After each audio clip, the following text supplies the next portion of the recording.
तो हम स्टार्ट आज करते हैं इंट्रोडक्शन टू सी। वाला है फर्स्ट ऑफ ऑल हम बात करते हैं what is language. Language is a communication medium जिसके थ्रू हम एक दूसरे से कम्युनिकेट करते हैं।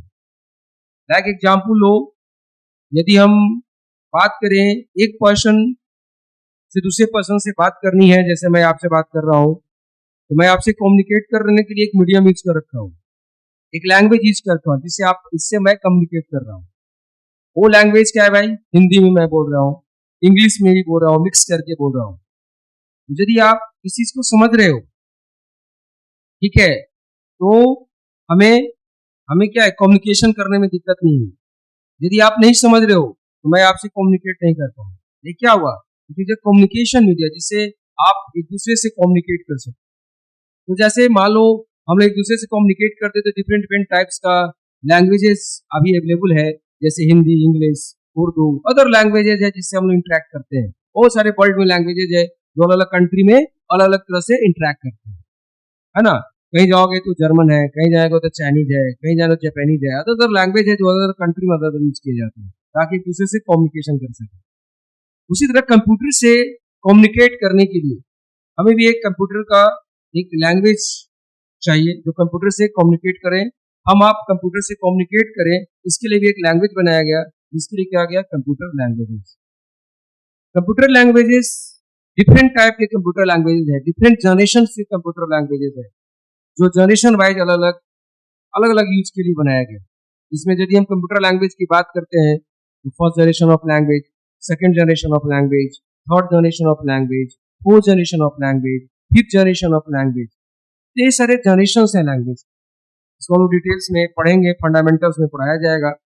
सी में इतना हम लोग नहीं जान रहे हैं, सी में इतना जाना भी नहीं, हमें इंट्रोडक्शन देना है सी का, तो हमें इसको डिटेल्स में जाने की जरूरत नहीं है कि अलग अलग जनरेशन ऑफ लैंग्वेज क्या है। फर्स्ट हम जस्ट एक बात करना चाहेंगे कि लैंग्वेज क्या था, इसके लिए जस्ट हमने एक बैकग्राउंड रखा। हम सी की जब बात करते हैं तो सी एक क्या है? It is a third generation of language. First generation, second generation, third generation, fourth generation and fifth generation. तो सी किस जनरेशन की language? It is a third generation of language. It is a high level language जिससे हम computer से communicate करके कोई भी work हम हैंडल करवा सकते हैं। कंप्यूटर एक क्या है, एक हार्डवेयर है, जब तक उसको हम प्रॉपर इंस्ट्रक्शन नहीं देंगे तब तक वो काम नहीं करेगा। तो प्रॉपर काम करने के लिए हम उसको क्या करना होगा, कम्युनिकेट करना होगा, जिसके लिए हम बात कर रहे हैं एक लैंग्वेज जिसका नाम है C. Is a high level language, is also called as middle level language. Middle level language भी कहा जाता है इसको। बेसिकली मिडिल लेवल कहने का एक रीजन यही है कि ये high level as well as low level code को सपोर्ट करता है, तो दोनों लेयर पे काम करता है। इसलिए हमें क्या है कि high level as well as इसको मिडिल लेवल लैंग्वेज भी कहते हैं। ठीक है, यहाँ पे कहा गया, देखो लिखा हुआ है, यदि यहाँ पे यदि स्लाइड्स की बात कर रहे हैं, यह दिया हुआ है C is a general purpose high level language ordinary develop by, किसने डेवलप किया? यदि बेसिक हिस्ट्री में जाते हैं, डेवलप बाय डेनिस रिची। अब और किसके लिए डेवलप किया गया था? क्योंकि develop for Unix operating system. Basically Unix operating system के लिए डेवलप किया गया। यूनिक्स ऑपरेटिंग सिस्टम और किस लिए डेवलप हुआ? यूनिक्स ऑपरेटिंग सिस्टम पे, मतलब इसको रन कराने के लिए हमें यूनिक्स ऑपरेटिंग सिस्टम की रिक्वायरमेंट होती है। ऑपरेटिंग सिस्टम जानते ही हो, व्हाट इज ऑपरेटिंग सिस्टम, ये पहले सब लोग मालूम हो क्योंकि और सभी लोग कंप्यूटर से अवेयर हो। What is operating system and operating system से क्या होता है ये मालूम है। आप जानते ही हो कि विदाउट ऑपरेटिंग सिस्टम कंप्यूटर का कोई काम नहीं कर सकते। ठीक है, तो हमें अभी इस पॉइंट पे नहीं जाना है, हमें मेनली देखनी है कि सी क्या है, इसके बारे में भी जाननी है। ऑपरेटिंग सिस्टम की डिटेल्स में उसकी हम लोग बात करेंगे, उसकी अलग क्लासेस होंगे जिसमें बताए जाएंगे। तो चलो क्लियर है कि ये डेवलप किस लिए किसने किया? डेनिस रिची ने। और किसके लिए, किस ऑपरेटिंग सिस्टम पे एक वर्क करता था? तो बेसिकली बनाया गया था, उसमें लिनक्स ऑपरेटिंग सिस्टम पे वर्क करती थी। उसमें ना लिनक्स ऑपरेटिंग सिस्टम थी ना कोई थी, एक इकलौता ऑपरेटिंग सिस्टम जो चलता था उस समय, है ना, तो कौन थी? Operating system. और उसका समय क्या था? एक्चुअली 1972 के आसपास ये लैंग्वेज मार्केट में आया। और बेसिकली ये जो डिजाइन किया गया था, ठीक है, digital equipment corporation PDP 11 computer के लिए 1972 में, है ना। क्लियर है कि आज की लैंग्वेज नहीं है, 1972 की लैंग्वेज है और आज भी इसकी यूज की जा रही है। आज भी कहीं अभी इंडस्ट्री में हमको यूज करते हैं, ऐसा नहीं है कि इंडस्ट्री में इसकी आज खत्म हो गई है। अभी भी हम सिस्टम लेवल की प्रोग्रामिंग करते हैं, हार्डवेयर लेवल की कोडिंग करना चाहते हैं तो हम लोग अभी भी इसको यूज करते हैं कि इसको सी को यूज करते हैं, ठीक है। क्लियर हो गया कि it is develop by Dennis Ritchie. दूसरी बात, नेक्स्ट कब डेवलप हुआ? 1972 में डेवलप हुआ, ठीक है। और इसके लिए बनाया गया था, किसके लिए? PDP 11 कंप्यूटर पे काम करने के लिए फर्स्ट टाइम ये क्रिएट किया गया था, बनाया गया, ये लैंग्वेज बनाया गया। अब इसका क्या मतलब, क्या क्या फीचर्स है इसमें यदि बात करते हैं तो क्या क्या फीचर्स है? पहला है इजी टू लर्न, दूसरा है स्ट्रक्चर्ड प्रोग्रामिंग लैंग्वेज, है ना, दूसरा है structured language, structured programming language, learn करना आसान है ना, बहुत ज्यादा बॉदर नहीं होना है इसके कोड लिखने के लिए, लर्न आसान है, स्ट्रक्चर्ड प्रोग्रामिंग है। दूसरी बात क्या है? इट प्रोड्यूस इफिशिएंट प्रोग्राम, ठीक है, ये भी देता है। It handles low level activities, अभी जब हमने बात किया it is a middle level language, clear है कि ये लो लेवल लैंग्वेज का भी कोड को सपोर्ट करता है, लो लेवल इंस्ट्रक्शंस को भी हैंडल करता है। ये काम कौन करता है इसे? तो लो लेवल भी काम करता है। It is a compiled language, ठीक है, compiled on variety of computers, clear है, it can be compiled on variety of computers, different computer पे भी ये कंपाइल हो सकता है, ठीक है। मतलब कह सकते हैं कि डिफरेंट कंप्यूटर पे भी इसकी प्रोग्राम लिखकर हम रन करा सकते हैं, ये फायदा देता है। It is a sensitive language, है ना, इट इज अ, कह सकते हो, it follows top down approach programming concepts को फॉलो करता है, ठीक है। It helps in developing different types of application, like लेके जाओ तो वर्ड प्रोसेसिंग एप्लीकेशन, ठीक है, लाइक स्प्रेडशीट एप्लीकेशन, है ना, डेटाबेस एप्लीकेशन, गेम डिजाइन करना है तो वो भी कर सकते हो, ठीक है। ये सारा किसमें हो सकता है? सी में हो सकता है। म्यूजिक कंपोज करना वो भी कर सकते हो, एक ऑपरेटिंग सिस्टम डिजाइन करनी है वो भी कर सकते हैं, डिवाइस ड्राइवर क्रिएट करनी है वो भी कर सकते हैं। ये सारा चीज हम लोग किसमें डेवलप कर सकते हैं? सी में। सी का डिफरेंट एप्लीकेशन है, वर्सेटाइल जॉब है, वर्सेटाइल एप्लीकेशन डेवलप कर सकते हैं किसमें? सी में। इसलिए हम लोग इसको हम कंपेयर भी करते हैं तो सी एक सी की तरह वर्क करते हैं। सीमन समुद्र एक तरह का, इतनी इसमें गहराई है कि जिसको सी की गहराई हम लोग माप नहीं पाते, और सी से वो काम कर सकते हैं जो हम सोच भी नहीं सकते, ठीक है, तो सारा काम हो सकता है। क्लियर हो गया? तो ये सारा फीचर्स किसमें मिलेगी? सी में। तो सी बेसिकली क्या हो गया? इजी टू यूज है, ये सेंसिटिव लैंग्वेज है ना, आपकी बेसिकली ये कंपाइलर बेस्ड लैंग्वेज है, क्लियर है। इट इज कह सकते हैं स्ट्रक्चर प्रोग्रामिंग लैंग्वेज है, it follows top down programming concepts को फॉलो करते हैं, ठीक है। लो लेवल प्रोग्रामिंग कोड को सपोर्ट करता है, ये भी फैसिलिटी देता है। डिफरेंट कह सकते हैं versatile, different variety of computer पे हम उसको रन करा सकते हैं, कंपाइल करके रन करा सकते हैं, ठीक है। और ये इसमें डिफरेंट टाइप का हम एप्लीकेशन भी डेवलप कर सकते हैं, लाइक अभी हमने बताया कि it helps in developing word processing application, spreadsheet application, database application, game design कर सकते हैं, मान लो म्यूजिक कंपोज करना वो कर सकते हैं, ठीक है। तो डिफरेंट वैरायटी ऑपरेटिंग सिस्टम मान लो बनानी उसके लिए यूज कर सकते हैं। डिफरेंट प्लेटफॉर्म पे इसको डिफरेंट एप्लीकेशन डेवलप करने के लिए भी इसको हम यूज कर सकते हैं, ठीक है। अब क्वेश्चन है कि इसका ब्रीफ में दे जाते हैं, इस फैक्ट में जाते हैं अबाउट सी के बारे में। C was invented to write an operating system called Unix. Unix को राइट करने के लिए, यूनिक्स ऑपरेटिंग सिस्टम को बनाने के लिए भी सी को बनाया गया, ठीक है। जिसके लिए मेन मकसद था यूनिक्स ऑपरेटिंग सिस्टम को रीराइट किया जाए। इसके पहले भी वो बी लैंग्वेज में राइट किया हुआ था, इसके बाद फिर इसको रीराइट करके किस में किया गया? तो सी में राइट किया गया। तो अभी हम लोग यूनिक्स यूज भी करते थे तो रीराइट किया हुआ किसमें था? सी में रीराइट किया हुआ, ठीक है। सी अगेन क्लियर है, सी द सक्सेसर ऑफ किसका? बी लैंग्वेज, है ना। बी लैंग्वेज का सक्सेसर है जो अराउंड इंट्रोड्यूस हुआ था किसमें? 1970s के दौरान, है ना। BCPL basic combined programming language एक कॉन्सेप्ट आया था, है ना, बाद में उसको बी लैंग्वेज के नाम से जाना गया। ये आपका उसी का सक्सेसर है, कौन? वो आपका सी लैंग्वेज, ठीक है। और क्वेश्चन की ये फॉर्मूले 1998 में, है ना, ये क्या किया? लैंग्वेज वा फॉर्मुलाइज इन 1998 बाय कौन? किसने फॉर्मुलाइज किया? एनसी ने। कौन? American national standard institute. ये भी आता है आपको ऑब्जेक्टिव में आएगा, what is the full form of NC? NC stand for American national standard institute, जो एक लैंग्वेज का स्टैंडर्ड सेट करता है वर्ल्ड वाइज, वो सेट करता था, वो स्टैंडर्ड को फॉलो करता है। इसके बाद by 1973 Unix OS always totally write written in C language. बाद में जाकर 1973 में यूनिक्स को हम टोटली रीराइट कर दिया किसमें, सी लैंग्वेज में। तो समझो कि सी जो बनाया गया एक ऑपरेटिंग सिस्टम डिजाइन करने के लिए, और ऑपरेटिंग सिस्टम भी डिजाइन हम कर रहे हैं किससे, सी से।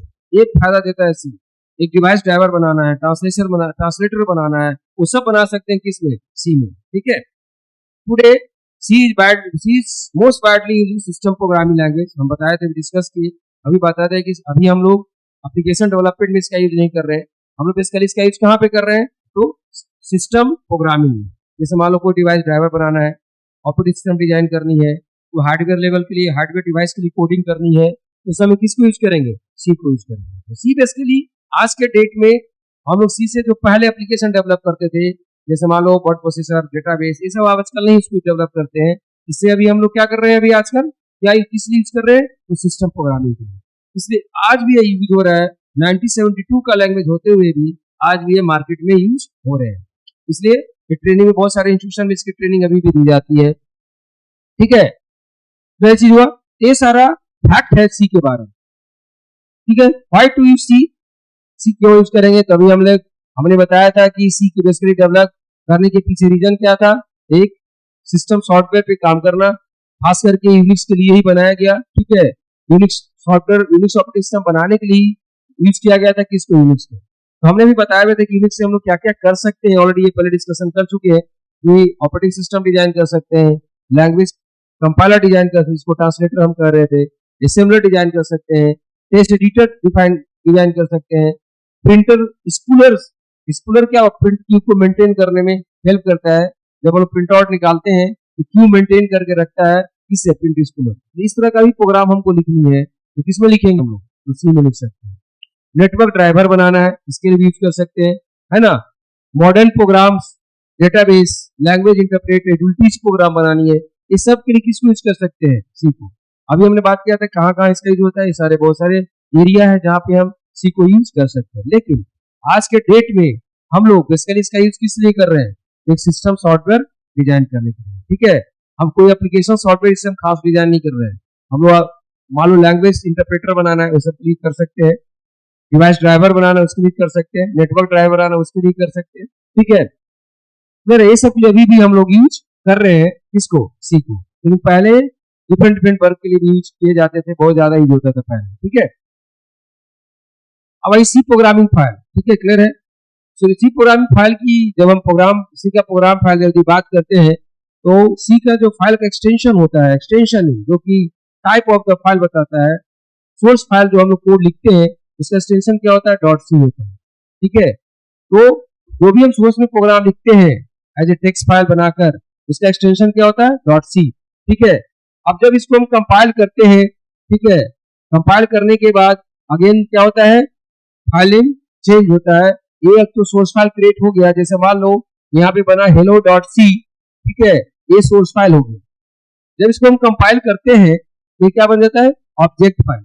ठीक है, एक बन जाएगा, इसका नाम हो जाएगा, एक और फाइल क्रिएट कर लेगा जिसका नाम है hello.obj, ऑब्जेक्ट फाइल। ठीक है, ये बन गया, पहले सोर्स फाइल बना जिसका एक्सटेंशन क्या, .c, और जब इसको कंपाइल करेंगे तो इसका एक्सटेंशन क्या हो गया, .obj। ठीक है, hello.obj बन गया। और जब इसको रन कराते हैं तो दो फाइल और क्रिएट कर लेता है, एक बन जाता है hello.exe फाइल और एक और बनता है hello.back फाइल, BAK फाइल। मतलब एक आपने लिखा, एक डॉट सोर्स कोड लिखा, और जब हम कंपाइल करके रन कराते हैं इतनी फाइल और क्रिएट हो जाती है।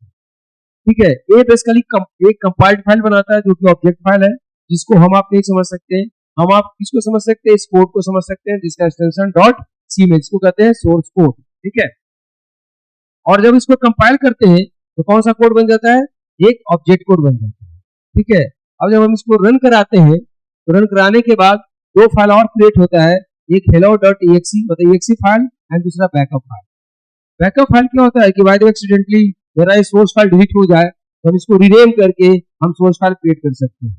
तो आपका जब तक कि कोई मॉडिफिकेशन नहीं करते उसमें, तब तक बैक फाइल सेव रहता है और इससे फिर अगेन सोर्स फाइल में हम कन्वर्ट भी कर सकते हैं। ये क्लियर हो गया कि सी में जब हम प्रोग्राम लिखते हैं तो हमें कितने तरह की फाइल्स क्रिएट होते हैं।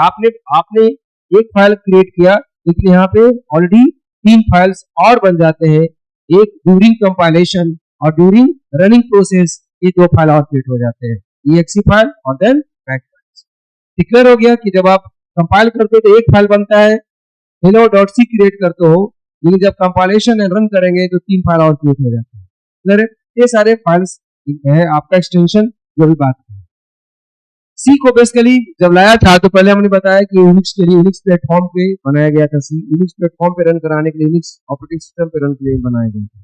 फिर बाद में इसको मॉडिफाई करके एक और वर्जन लाया डॉस बेस्ड, इसको कहते हैं टर्बो सी। टर्बो सी अगेन एक्चुअली क्या, यूनिक्स सभी ऑपरेटिंग सिस्टम सभी के पास इंस्टॉल नहीं हो सकते, यूनिक्स ऑपरेटिंग सिस्टम कॉस्टली भी थे, तो सभी लोग सी के बारे में नहीं जान पाते थे कि सी पे कैसे वर्क करे। तो सी पे वर्क करे सही से, सभी लोग जान सके उसको कि सी का क्या क्या फीचर्स है, उसके लिए इसका एक एडिशन, इसका एक अलग से कंपाइलर डिजाइन किया गया या डॉस बेस्ड, ताकि डॉस ऑपरेटिंग सिस्टम पे वो काम कर सके। इस कंपाइलर का नाम क्या दिया गया था? Turbo compiler. और जो यूनिक्स ऑपरेटिंग सिस्टम पे जो आपको बनाया गया था कंपाइलर सी का, इसका नाम था NC compiler, American national standard institute, NC जब फुल फॉर्म ये हो गया, और एनसी कंपाइलर डिजाइन किया गया। तो यहाँ पे दो तरह का बेसिक उसमें कंपाइलर यूज हुआ, एक एनसी यूनिक्स बेस्ड और दूसरा डॉस बेस्ड। डॉस ये क्या है? आप जानते हो कि डॉस भी एक ऑपरेटिंग सिस्टम है ना?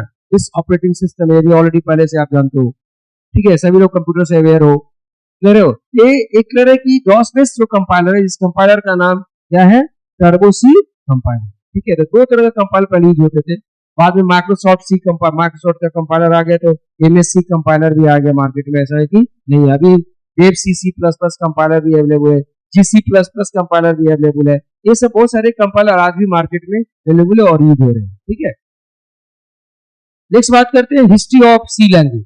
एक्चुअली क्या है? It is a general purpose language which is closely associated with the किससे? यूनिक्स ऑपरेटिंग सिस्टम से, जो अभी हम लोग बात कर रहे थे, ठीक है, क्लियर है। दूसरी बात, many important idea about C history में सी लैंग्वेज क्या कॉन्सेप्ट क्या है? मेन स्ट्रीम किसे लिया? बीसीपीएल से, बेसिक कंबाइंड प्रोग्रामिंग लैंग्वेज, है ना। बाद में इसी से क्या हुआ? सी से फिर हम लोग बात किए बी लैंग्वेज, बी से फिर अगेन किस में आ गए? सी लैंग्वेज में।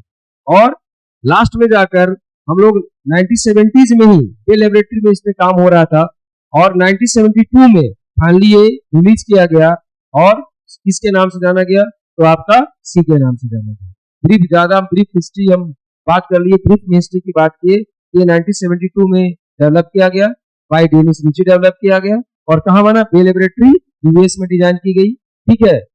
और कई तरह के कंपाइलर इसके अवेलेबल है मार्केट में आज, टर्बो कंपाइलर, एनसी कंपाइलर, बहुत तरह की कंपाइलर अवेलेबल है ना, बीसी प्लस प्लस कंपाइलर, ऐसे कंपाइलर अवेलेबल है। अब क्वेश्चन इसका स्ट्रक्चर लिखने का क्या तरीका है? यदि हम इसकी बात करते हैं तो हर एक प्रोग्रामिंग लैंग्वेज का एक लिखने का स्ट्रक्चर होता है, सोर्स कोड लिखने की स्ट्रक्चर होती है। तो स्ट्रक्चर क्या है? बेसिक स्ट्रक्चर क्या है सी प्रोग्राम लिखने का? कोई भी सी प्रोग्राम हम लिखते हैं तो स्ट्रक्चर को फॉलो करते हैं, ये स्ट्रक्चर नहीं फॉलो करेंगे तो अगेन क्या होगा?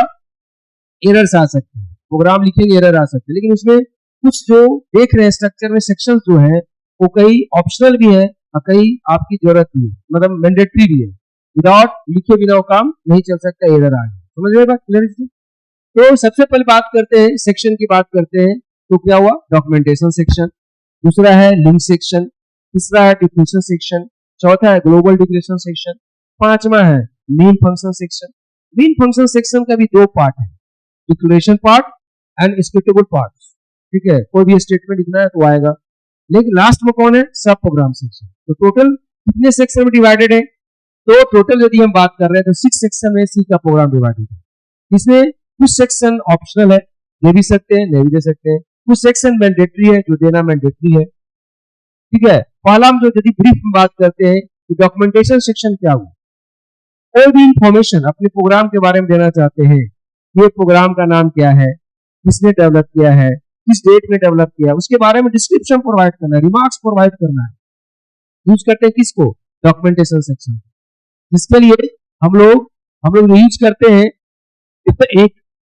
एक आपका सिंबल यूज किया जाता है, स्ट्रिक्ट स्लैश और स्ट्रिक्ट स्लैश के बीच में जो भी हम स्टेटमेंट लिखेंगे वो सारा का सारा क्या कहलाएगा? कमेंट कहलाएगा, ठीक है। तो कमेंट या रिमार्क्स कहलाएंगे, वो किस सेक्शन में लिखाएंगे? Documentation section. तो प्रोग्राम के बारे में कोई इंफॉर्मेशन आपको देना है, डिस्क्रिप्शन देना है, ये प्रोग्राम क्यों लिखा गया, क्या उसका पर्पस है, किसने लिखा, कौन इसके ऑथर है, ये सारा डिटेल लिखना है। तो किस सेक्शन में जाएंगे हम, डॉक्यूमेंटेशन सेक्शन में। और इसके लिए सी में एक सिंबल बनाया गया है कमेंट लिखने के लिए, कौन है, slash asterisk and asterisk slash. इसके बीच में जो भी इंफॉर्मेशन हम लिखेंगे वो क्या होगा, जब हम कंपाइल करेंगे तो इस स्टेटमेंट को ट्रांसलेट नहीं करेगा, वो प्रोग्रामर को जो सोर्स कोड लिखा उसको समझने के लिए है। मान लो फ्यूचर में कभी इसको ओपन करते हैं तो किस पर्पस से लिखा गया है प्रोग्राम, वो हमको समझने में आसानी होगी। ठीक है, जैसे मोर देन वन लाइन का कमेंट लिखना है तो एक स्लैश स्ट्रिक लिखो, यहाँ लाइन मल्टी लाइन कमेंट लिखो, फिर इसके बाद यहाँ पे इसको क्लोज कर दो। तो सिंगल लाइन लिखना है तो एक सिंगल लाइन कमेंट लिखो, लास्ट में जाकर लास्ट में कर दो। तो मल्टी लाइन कमेंट भी लिखना है, सिंगल लाइन कमेंट भी लिखना है, सिंगल लाइन कमेंट भी लिखना है, मल्टी लाइन कमेंट भी लिखना है। तो दोनों के लिए हम लोग किसको यूज करते हैं, slash asterisk and asterisk slash को यूज करते हैं। क्लियर। एक साथ है link section. Link section basically क्या हुआ, एक्चुअली क्या है, लिंक सेक्शन नाम ही है लिंक सेक्शन। मालूम हुआ कि सी में बंडल्स ऑफ हेडर फाइल्स है, जिसमें बहुत सारे मेथड्स हैं, बहुत सारे फंक्शंस हैं। ठीक है, विदाउट फंक्शन कोई काम सी में नहीं कर सकते, इसलिए कहा भी जाता है कि सी में एक प्रोग्राम भी लिखते हैं तो स्टार्ट होती है फंक्शन से स्टार्ट होती है। तो सी बिना फंक्शन का सी में कोई काम नहीं कर सकते। जहां पे फंक्शन कंटेन करता है, जहां फंक्शन रखा रहता है उसको कहते हैं हेडर फाइल्स। ठीक है, लाइब्रेरी फाइल्स। और हम लोग क्या करते हैं अपने प्रोग्राम्स में, पहले उस हेडर फाइल्स को कॉल करते हैं, तब जाके उसके मेथड्स को, तब जाके उसके फंक्शन को हम एक्सेस करते हैं। तो वो लाइब्रेरी को एक्सेस करने के लिए ही क्या बनाया गया आपका, link section. Link section responsible किसके लिए होती है, जो भी हम प्रोग्राम लिख रहे हैं सी में, उसके लिए जो भी हम फंक्शन यूज कर रहे हैं वो फंक्शन का डेफिनेशन कॉल करे और देन उसको रन कराए। नहीं तो आपका क्या हुआ, हेडर फाइल नहीं लगाएंगे, मान लो उसकी लाइब्रेरी हम नहीं देंगे तो फंक्शन जब हम यूज करेंगे तो कहेगा कि फंक्शन डिफाइन ही किया नहीं है, एरर शो करेंगे। तो लिंक सेक्शन किसके लिए होते हैं, लाइब्रेरीज फंक्शंस के मेथड जो यूज कर रखे हैं प्रोग्राम में, उसको लाइब्रेरी से लिंक करने का काम कौन करेगा, लिंक सेक्शन। जिसके लिए सी में एक प्री प्रोसेस डायरेक्टिव्स होते हैं जिसका नाम है हैश इंक्लूड। क्या नाम है, हैश इंक्लूड। हैश इंक्लूड एक प्री प्रोसेस डायरेक्टिव्स है, इसका काम क्या है, फंक्शंस को लाइब्रेरी के साथ लिंक करना, और जो एरर आ रहे हैं वो एरर नहीं आएंगे। ठीक है, इसलिए सबसे पहला हम लोग क्या करते हैं, लिंक सेक्शन में हैश इंक्लूड लगाकर हम लाइब्रेरी फाइल को कॉल करते हैं। जैसे कैसे लिखेंगे इसको, यदि हम बात करते हैं लिखने का तो क्या करेंगे, इसको इरेज कर दिया, पहले हम देखते हैं इसको कैसे लिखेंगे। लिखने के लिए क्या करेंगे, लिखेंगे यहाँ पे हैश इंक्लूड, और मान लो हेडर फाइल, जैसे एक एग्जांपल लेते हैं stdio.h, एक हेडर फाइल है, मान लो इसका फुल फॉर्म होता है standard input output header file, जिसमें जितने भी इनपुट आउटपुट से रिलेटेड फंक्शंस होंगे सब एक करीब सारे फंक्शंस करके लेबल होते हैं किसमें, std.h में। जस्ट लाइक एग्जांपल हो, डेटा यूजर से गेट करना है, स्कैनएफ फंक्शन होते हैं, डेटा को प्रिंट करना है, प्रिंटएफ फंक्शन होते हैं। जैसे भाई फंक्शन कहां डिफाइन किए होते हैं, इसकी डिफिनेशन कहां मिलती है, एक हेडर फाइल में मिलती है जिसका नाम क्या है, stdio.h। क्लियर। तो उसको, उसके जितने भी मेथड है उसको हम एक्सेस करना है तो पहले लिंक सेक्शन में hash include pre process directory की हेल्प से इस हेडर फाइल को हम कॉल करेंगे। तो लिंक सेक्शन में क्या हुआ, जितने भी हेडर फाइल्स हैं वो उसका हम लिंकिंग, उसका हम कॉलिंग हम कहाँ लिखेंगे, हेडर फाइल्स जो भी लिखनी है किस सेक्शन में लिखेंगे हम लोग, लिंक सेक्शन में लिखेंगे। तो क्लियर हुआ।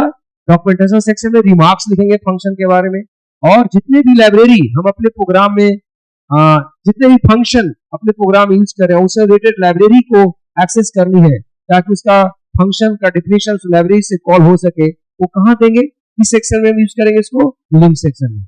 जैसे hash include stdio.h, hash include math.h, hash include graphics.h, इस पर कई हेडर फाइल लगा सकते हैं, मतलब एक ही इंक्लूड नहीं हो सकती। यहाँ पे लिख सकते हैं हैश इंक्लूड, ठीक है, math.h, तो आपका मैथ से रिलेटेड जितने भी फंक्शन है सब कॉल कर लेंगे। ठीक है, graphics.h, तो ग्राफ से रिलेटेड जितने भी फंक्शन होंगे कॉल कर लेंगे, ग्राफिक्स से बनाने से रिलेटेड।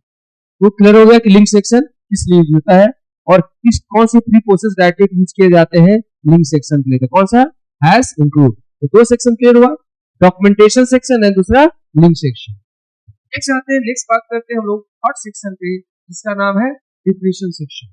ठीक है, इस सेक्शन में हम लोग क्या करते हैं, जो भी सिंबॉलिक कांस्टेंट डिफाइन करना है या मैक्रो फंक्शन डिफाइन करनी है, ठीक है, वो कहाँ डिफाइन करते हैं, तो डेफिनेशन सेक्शन है। इसके लिए भी एक प्री प्रोसेस डायरेक्टिव सी में बनाया गया है, जिसके हेल्प से हम कोई एक सिंबॉलिक कांस्टेंट या मैक्रो फंक्शन डिफाइन कर सकते हैं। जैसे एग्जांपल देखो यहाँ पे, मान लो डिफिनेशन सेक्शन में जब ये आते हैं, एक प्री प्रोसेस डायरेक्टिव होता है जिसका नाम है हैज डिफाइंड। हैज डिफाइंड एक प्री प्रोसेस डायरेक्टिव है जिसके हेल्प से हम क्या कर सकते हैं, एक सिंबॉलिक कांस्टेंट डिफाइन कर सकते हैं, मैक्रो फंक्शन डिफाइन कर सकते हैं। लाइक एग्जांपल, हैज डिफाइंड, हमने ऐड कर दिया एम 10, एम स्पेस देकर हमें लिख दिया 10, और जहां जहां पे अब हम एम लिखेंगे वहां पे क्या रिप्लेस हो जाएगा, 10 से। इसको क्या कहेंगे, सिंबॉलिक कांस्टेंट। तो M is a symbolic constant जो वैल्यू कंटेंट किया 10, और जहां जहां एम हम यूज करेंगे वहां पे एम के जगह पे रिप्लेस करेंगे वैल्यू क्या, 10। जैसे हम अभी ये बता रहे थे कि हैज डिफाइन का यूज हम लोग मैक्रो फंक्शन डिफाइन करने के लिए यूज करते हैं। मैक्रो फंक्शन डिफाइन करने के लिए यूज कैसे करते हैं, देख लो यहाँ पे। जैसे इसका भी एग्जांपल देखो, जैसे हमने लिख दिया हैज डिफाइंड, ठीक है, हैज डिफाइंड, हमने यहाँ पे कर दिया सम ए बी, फंक्शन की तरह हुआ, यहाँ नेक्स्ट हम लिख दिया यहाँ पे बगल में ए प्लस बी। अब जहां जहां पे हम लिखेंगे ए वर्ड यूज करेंगे statement sum a b, a comma b, वहां पे क्या रिप्लेस होगा, ए प्लस बी, और ए प्लस बी का जो वैल्यू है वो ऐड करके दे देंगे। ठीक है, एक किससे हुआ, जितने भी symbolic constant and macro function define करनी है, जो कि आगे हम लोग डिस्कस करेंगे, तो किससे डिफाइन कर, कहां पे डिफाइन करेंगे, तो डिफिनिशन सेक्शन में। और किसकी हेल्प से डिफाइन करेंगे, तो has define pre process directive के हेल्प से डिफाइन करेंगे। क्लियर हुआ चीज? तो अभी हमने 3 डिस्कशन किया, documentation, link and definition section. Clear है? अब हम लोग बात करते हैं इसमें नेक्स्ट हम लोग बात करते हैं ग्लोबल डिक्लेरेशन सेक्शन। वो 4 सेक्शन में हम आते हैं ग्लोबल डिवीजन सेक्शन। ये ग्लोबल डिवीजन सेक्शन क्या हुआ, इस प्रोग्राम में जितने भी ग्लोबल वेरिएबल्स, ग्लोबल कोई फंक्शन को यूज करना चाहते हैं, जो इस प्रोग्राम में जितने भी फंक्शन है सब उस वेरिएबल को, उस फंक्शन को यूज कर सके, हम वो वेरिएबल को या इस फंक्शन का डिक्लेरेशन कहाँ करेंगे, तो global declaration section. Just like समझो एक private place and public place होता है। Public place access by all, और प्राइवेट प्लेस में क्या हुआ, सभी लोग एक्सेस नहीं कर सकते, परमिशन रिक्वायर होगी तभी एक्सेस हो सकता है, ऐसे एक्सेस नहीं होती है ना। उसी तरह यहाँ पे लोकल वेरिएबल होते हैं, एक ग्लोबल वेरिएबल होते हैं। लोकल लोकलाइज्ड किसी मॉड्यूल के अंदर होंगे। ग्लोबल क्या होगा, जितने भी मॉड्यूल्स हैं, जितने भी फंक्शन प्रोग्राम में है, सब उसको यूज करें। समझ गए, दोनों में कॉन्सेप्ट का डिफरेंस हुआ ग्लोबल एंड लोकल में। जैसे यहाँ पे आ रहा है डिक्लेरेशन पार्ट, यहाँ भी आ रहा है, ये डिक्लेरेशन पार्ट क्या कहलाएगा, लोकल डिक्लेरेशन। यहाँ भी देखो सेक्शन में आ रहा है यहाँ पे, और यहाँ पे जो भी डिक्लेयर कर रहे हैं वो क्या कहलाएगा, ग्लोबल डिक्लेरेशन। तो जितने भी हम ग्लोबल वेरिएबल्स, ग्लोबल मेथड्स जो सारे प्रोग्राम में यूज हो, है ना, प्रोग्राम के कई मॉड्यूल इसको यूज कर सके, कई फंक्शन उसको यूज कर सके, तो हम वो वेरिएबल और वो मेथड को कहाँ डिक्लेयर करेंगे, ग्लोबल डिक्लेरेशन सेक्शन में, जो मेन के ऊपर हो। ठीक है, क्लियर चीज है। नेक्स्ट हम लोग बात करते हैं main function section. It is a mandatory section, it is अ कह सकते हैं starter of all section. Without ये स्टार्टर ऑफ कह सकते हैं ऑल सेक्शन, कह सकते हैं स्टार्टर फंक्शन कर सकते हैं, तो इसके बिना कोई काम चल ही नहीं सकता। कोई भी स्टेट में रन कराना है, कोई मैसेज हमको रन करानी है, कोई मैसेज शो करनी है, उसके लिए फंक्शंस कॉल करनी है, वो सारा किस सेक्शन में आएंगे, मेन सेक्शन में आएंगे। कह सकते हैं it is a starter function of all function. तो सभी फंक्शन को ये कॉल करता है, इसके बिना अदर फंक्शन कॉल नहीं हो सकते। तो main function is a starter function, just like जैसे फ्लो चार्ट वगैरह हम लोग पढ़े होंगे या जानते होंगे, तो फ्लो चार्ट में जस्ट लाइक एक स्टार्ट होता है, स्टार्ट सिंबल होती है, स्टार्ट सिंबल के हेल्प से ही हम लोग उसको टर्मिनल सिंबल कहते हैं, और हम लोग कोई भी स्टार्टिंग करते हैं फ्लो चार्ट को तो किससे स्टार्ट होता करते हैं। यहाँ पे भी कोई प्रोग्राम हम लिखेंगे, कोई मेथड हम कॉल करेंगे, तो किसे कॉल करेंगे, किसमें कॉल करेंगे, तो मेन फंक्शन से। Starter function of all function, ये नहीं रहेगा सी में हम कोई फंक्शन को कॉल नहीं कर सकते। और इस सेक्शन में 2 पार्ट होता है, फर्स्ट आपका डिक्लेरेशन, दूसरा है executable statement part. Declaration means local declaration, जितने भी लोकल वेरिएबल वगैरह डिक्लेयर करेंगे तो कहाँ डिक्लेयर करेंगे, तो इस सेक्शन में। और सिर्फ ये जितने वेरिएबल डिक्लेयर होगा सिर्फ मेन में यूज होगा, इसके बाहर कहीं यूज नहीं होगा, इसलिए इसको कहते हैं लोकल डिक्लेरेशन। और जितने भी स्टेटमेंट्स लिखेंगे प्रोग्राम को रन कराने के लिए, वो डिक्लेरेशन के बाद ही हम लिखेंगे। सी में सबसे पहले ये बात है कि जितने वेरिएबल वगैरह हमको रिक्वायर होता है पहले डिक्लेयर कर देते हैं, तब उस वेरिएबल को यूज करते हैं, ऐसे यूज नहीं करते हैं। तो पहले हम लोग वेरिएबल डिक्लेयर कर लेंगे, सब स्टेटमेंट्स लिखते हैं। इसके बाद नेक्स्ट आता है सब प्रोग्राम सेक्शन, मतलब आप अपना भी फंक्शन लिखना चाहते हो, बहुत सारे रेडीमेड फंक्शन तो है ही, मान लो आपकी रिक्वायरमेंट को फुलफिल नहीं कर पा रहा हो फंक्शन, तो अपना भी फंक्शन लिख सकते हैं। उसको हम क्या कहते हैं, यूजर डिफाइंड फंक्शन। और यूजर डिफाइंड फंक्शन कहाँ लिखाएंगे, तो सब प्रोग्राम सेक्शन में। तो नेक्स्ट सेक्शन होता है सब प्रोग्राम सेक्शन, इसको लिखा भी गया है यूजर डिफाइंड फंक्शन सेक्शन, ठीक है, जिसमें हम लोग अपने रिक्वायरमेंट के अनुसार क्या करते हैं, फंक्शन डिजाइन करते हैं। जैसे मान लो हमको सम फंक्शन नहीं है, अपना बना लिया, मान लो रिवर्स करने का फंक्शन नहीं बना हुआ, अपना बना लिया, फैक्टोरियल निकालने का फंक्शन नहीं लिखा हुआ, अपना बना लिया। ये सब आप अपने रिक्वायरमेंट के अनुसार आप फंक्शन बना सकते हो, और उसको हम कहाँ डिफाइन करेंगे, यूजर डिफाइन कहाँ से करेंगे, यूजर डिफाइन फंक्शन सेक्शन, जिसको हम सब प्रोग्राम सेक्शन कहते हैं। तो क्लियर हो गया कि ये जो हम बात कर रहे हैं सी प्रोग्राम का, सी में प्रोग्राम लिखने का जो स्ट्रक्चर की बात करते हैं, तो टोटल कितने सेक्शन में डिवाइडेड है, टोटल 6 सेक्शन में डिवाइडेड है, जिसमें कुछ सेक्शन ऑप्शनल है, कुछ सेक्शन मैंडेटरी है। जैसे ए सेक्शन आपको जाओगे तो मैंडेटरी सेक्शन, इसके बिना काम नहीं कर सकते, मतलब कौन सा सेक्शन मैंडेटरी आपका हो जाती है, ये मेन सेक्शन मैंडेटरी हो जाती है। और हाँ क्वेश्चन लिंक सेक्शन भी कहीं कहीं जरूरत पड़ जाती है, ऐसे कुछ जनरल बात करना है टर्बो सी वगैरह में, तो हम लोग हेडर फाइल इंक्लूड नहीं करते stdio.h, कभी printf स्कैनर का यूज हम लोग कर लेते हैं, लेकिन लिंक सेक्शन को ही यूज करना पड़ता है। बहुत सारे मेथड जो है विदाउट लिंक सेक्शन एक्सेस नहीं हो सकते, इसलिए दो सेक्शन हम लोग को जरूरत पड़ जाती है, लिंक एंड मेन फंक्शन। बाकी ये सारा सेक्शन ऑप्शनल है, डॉक्यूमेंटेशन प्रोग्राम का करना है तो कीजिए, डिफिनेशन देना है, सिंबॉलिक कांस्टेंट बनाना है तो बनाइए, नहीं बनाना नहीं बनाइए, ग्लोबल डिक्लेरेशन करनी है वेरिएबल की तो कीजिए। ये सारा क्या है, क्लियर है कि ऑप्शनल है। सब प्रोग्राम अपना एक यूजर डिफाइंड फंक्शन लिखना है तो कीजिए, नहीं तो इसकी जरूरत नहीं है। तो क्या कर सकते हैं, ये आपकी ऑप्शनल होगी, ये आपकी ऑप्शनल होगी, ये आपकी ऑप्शनल हो गई, और सब प्रोग्राम सेक्शन ऑप्शनल हो गई। ये है स्ट्रक्चर ऑफ सी प्रोग्राम, ये जान जाओ। ये स्ट्रक्चर्स को जब तक फॉलो नहीं करोगे तब तक सी में हम प्रोग्राम नहीं लिखेंगे और एरर शो करेंगे। अब देखिए एक छोटा सा एग्जांपल लेते हैं जिससे हम पूरे सेक्शन को एक्सप्लेन कर देते हैं। छोटा सा एग्जांपल ले देते हैं, जैसे मान लो यहीं पे हम बात करते हैं, पहला डॉक्यूमेंटेशन सेक्शन की बात करते हैं। जैसे हमने लिख दिया my first program, my first program, जैसे यहाँ लिख दिया, ठीक है, तो ये हो गया डॉक्यूमेंटेशन। इसको रन कराएंगे तो स्टेटमेंट को रन नहीं कराएगा। दूसरा मान लो लिंक सेक्शन हम लिखना चाहते हैं, तो लिख दिया हैश इंक्लूड stdio.h, ये सेकंड सेक्शन हो गया। थर्ड सेक्शन है सिंबॉलिक कांस्टेंट बनाने का, था हैश डिफाइन, मान लिया हम कर दिया m10, एक सिंबॉलिक कांस्टेंट बन गया। अब आते हैं ग्लोबल डिक्लेरेशन सेक्शन, जैसे कोई वेरिएबल हम बना दिए, यहाँ पे डेटा टाइप दे दिया इंट ए लिख दिया, या ये 20 लिख दिया, स्टोर कर दिया, ये क्या बन गए, ग्लोबल वेरिएबल बन गए। अब रहा क्वेश्चन मेन फंक्शन में सेक्शन में आते हैं, हमने यहाँ लिख दिया वाइट मेन, ठीक है, और अगेन इसके अंदर डिक्लेयर कर दिया, मान लो इंट मान लो x इक्वल टू 30, ठीक है। इसके बाद मान लो यहाँ पे एक स्टेटमेंट हमने लिखा है, यहाँ पे प्रिंट है ना, print val of x is, हम यहाँ %d लगाकर हमने किसको प्रिंट कर दिया, x को प्रिंट कर दिया, ठीक है। और भी मान लो सब की वैल्यू ऐड करना चाहते हो वो भी कर सकते हैं। जैसे मान लो हमने यहाँ पे एक वेरिएबल और बना दिया, तो प्रिंट हो एक क्या कहलाएगा, लोकल डिक्लेरेशन, और एक क्या कहलाएगा, इसको टू स्टेटमेंट्स कहलाएगा। नेक्स्ट मान लो इसके अंदर एक फंक्शन भी कॉल कर दिया, जैसे मान लो यहाँ कर दिया सम, यहाँ पे एक कॉल कर दिया, ठीक है, और इसका डिफिनीशन हम सब प्रोग्राम सेक्शन में दिया वाइड सम, और इसकी डिफिनीशन हम यहाँ पे कुछ दे दिया, ठीक है, और इसको हमने क्या किया, कॉल कर दिया। ये क्या कहलाया, first is documentation section, second is link section, third is definition section, fourth is global declaration section, and fifth is यहाँ पे चले जाएंगे तो मेन फंक्शन सेक्शन, ठीक है। और ये जो सेक्शन नीचे लिख रहे हैं इसका क्या कहलाएगा, सब प्रोग्राम सेक्शन। एक छोटा सा एग्जाम्पल है तो सी के पूरे स्ट्रक्चर को शो कर दे रहा है, सारी सेक्शंस को यहाँ पे शो कर दे रहा है कि सी में प्रोग्राम हम लोग कैसे लिखते हैं।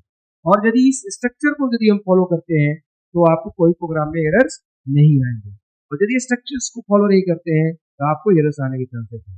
अब रही बात, हमने बताया था कि ये सेक्शन ऑप्शनल है, ये भी सेक्शन ऑप्शनल है, ये भी सेक्शन ऑप्शनल है, ये भी सेक्शन ऑप्शनल है, मैंडेटरी सेक्शन कौन है?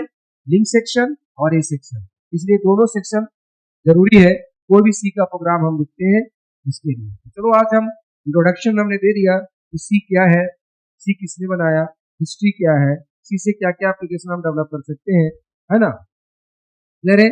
और एक नटसेल हमने बता दिया कि सी एक क्या है, क्लियर है। सी प्रोग्राम लिखते हैं तो इसका क्या स्ट्रक्चर है प्रोग्राम लिखने का। तो चलो हम अगले क्लास में आते हैं, तो इसके आगे फिर हम लोग डिस्कस करेंगे, इसके बारे में डिटेल्स आएंगे, डेटा टाइप्स क्या है, कॉन्स्टेंट्स क्या है, ये सब बात करेंगे। इसके अब प्रोग्रामिंग कॉन्सेप्ट की बात करेंगे, डेटा टाइप्स की बात करेंगे, ये सारी बात करेंगे। Thank you.